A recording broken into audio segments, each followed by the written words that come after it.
ሰላም ጤና ይስጥልን ውድ ቻናላችን ቤተሰቦች እንደዚሁም ለቻናላችን አዲስ የሆናችሁ ቻናላችንን ሰብስክራይብ፣ ላይክ፣ ሼር በማድረግ ቤተሰብ እንድትሆኑን ከልብ እየጠየቅን በቀጥታ ወደ ዛሬው ፕሮግራም እናልፋለን። በዛሬው ፕሮግራማችን ውስጥ በየ3 ደቂቃው አንድ ሰው በመኪና አደጋ የሚሞትበትን የዓለማችንን አደገኛ ሀገር አብረን የምንመለከት ይሆናል። በየ3 ደቂቃው አንድ ሰው በመኪና አደጋ የሚሞትባት የዓለማችን አደገኛ ሀገር ህንድ ከአሜሪካ በመቀጠል በዓለም ሁለተኛ የመንገድ መሰረተ ልማት ያላት ሀገር ስትሆን በየ3 ደቂቃው አንድ ሰው በተሽከርካሪ አደጋ ህይወቱን በማጣት ህንድ በዓለም ከፍተኛ የትራፊክ አደጋ የሚከሰትባት ሀገር መሆኗን አንድ ሪፖርት አመላከተ።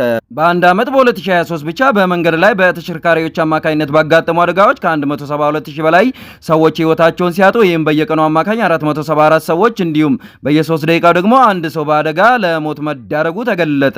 በአገሪቱ በተጠቀሰው ጊዜ ከ480,000 በላይ የተሽከርካሪ አደጋዎች የተመዘገበ ሲሆን በዚህም ሳቢያ ከ170,000 በላይ ሰዎች ለሞት ሲዳረጉ በመቶ ሺዎች የሚቆጠሩት ደግሞ ጉዳት ደርሶባቸዋል። በየዓመቱ በአደጋው ከሚሞቱት ሰዎች መካከል 10,000 የሚሆኑት ህጻናት ናቸው።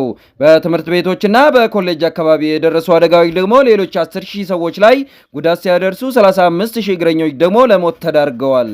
ሪፖርቱ እንዳለው ከልክ በላይ ማፍጠን በህንድ ውስጥ ለተከሰቱ የትራፊክ አደጋዎች ዋነኛ ምክንያት ሲሆን በአስክሌትና ሞተር ላይ በሚደርሱ አደጋዎች የራስ ቅል መከላከያ ሄልሜት ባለማድረግ 54,000 ሰዎች እንደዚሁም 16,000 የሚሆኑት ደግሞ የመቀመጫ ቀበቶ ባለማሰር ለሞት ተዳርገዋል ሲል ገልጿል። ሌሎቹ ለሰው ምክንያት ሞት የሆኑት ደግሞ ከልክ በላይ መጫን ሲሆን በዚህም 12,000 ሰዎች ህይወታቸው አልፏል።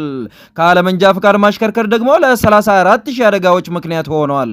የመንገድ ላይ ደንብን ጠብቆ አለማሽከርከር ከፍተኛ ጉዳት ማስከተሉ በሪፖርቱ ተጠቅሷል።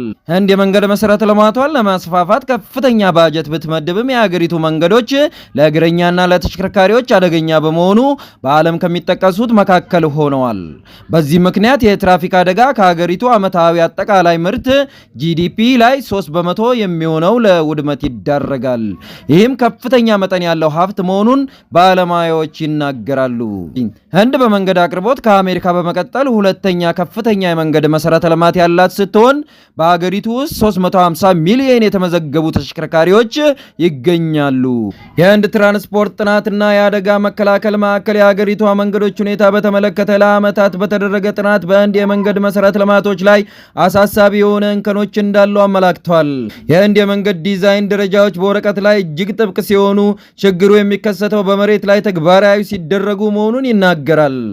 በመካከለኛና ዝቅተኛ ገቢ ባላቸው ሀገራት የመንገድ ደህንነት ዙሪያ የሰሩት በአሜሪካ ቺካጎ ዩኒቨርሲቲ የመንገድ መሰረተ ልማት ባለሙያ የሆኑት ካቪ ባህላ እንደሚሉት የህንድ መንገዶች ዲዛይን የሀገሪቷን ልዩ የትራፊክ እና የመሰረተ ልማት ፍላጎቷን ችላ በማለት የምዕራቢያን ግልባጭ ናቸው ሲሉ ይተቻሉ።